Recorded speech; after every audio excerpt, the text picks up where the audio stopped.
கேரளாவில் அடுத்த 24 மணி நேரத்தில் அதிகனமழைக்கான ரெட் அலர்ட் எச்சரிக்கை விடுக்கப்பட்டுள்ளது. மலப்புரம், கோழிக்கோடு, வயநாடு, காசர்கோடு மற்றும் கண்ணூர் உள்ளிட்ட மாவட்டங்களுக்கு ரெட் அலர்ட் விடுக்கப்பட்டுள்ளது. எர்ணாகுளம், இடுக்கி, திரிசூர் மற்றும் பாலக்காடு மாவட்டங்களில் ஆரஞ்சு அலர்ட் எச்சரிக்கை விடுக்கப்பட்டுள்ளது.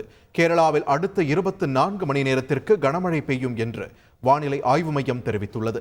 வயநாட்டில் மட்டுமின்றி கோழிக்கோடு, விளாங்கோடு பகுதியிலும் நிலச்சரிவு ஏற்பட்டதாக தகவல் வெளியான நிலையில் அடுத்த 24 மணி நேரத்தில் வடக்கு கேரளா, கடலோர கர்நாடகாவின் ஒரு சில பகுதிகளில் வெள்ளம் மற்றும் நிலச்சரிவு ஏற்பட வாய்ப்புள்ளதாக கூறப்பட்டுள்ளது. கேரள மாநிலம் மலப்புரத்தில் சாலைகளில் வெள்ளப்பெருக்கு ஏற்பட்டுள்ளது. கேரளாவில் கடந்த 2 தினங்களாக அதிகனமழை பெய்து வருகிறது. மேலும் 5 நாட்களுக்கு மழை நீடிக்கும் என்று வானிலை ஆய்வு மையம் தெரிவித்துள்ள நிலையில் மலப்புரம் மாவட்டத்தில் பல இடங்களில் சாலைகளில் வெள்ளம் சூழ்ந்துள்ளது. இதனால் வாகனங்கள் தத்தளித்தபடி ஊர்ந்து செல்கின்றன. பொதுமக்களின் இயல்பு வாழ்க்கை முற்றிலும் முடங்கியுள்ளது.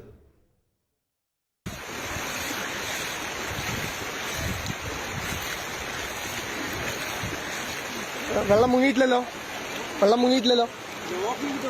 നന്നായി നീന്തൂണ്ട് വല്ലാതെ നീന്തില്ല കുറച്ച് നീന്തുള്ളൂ.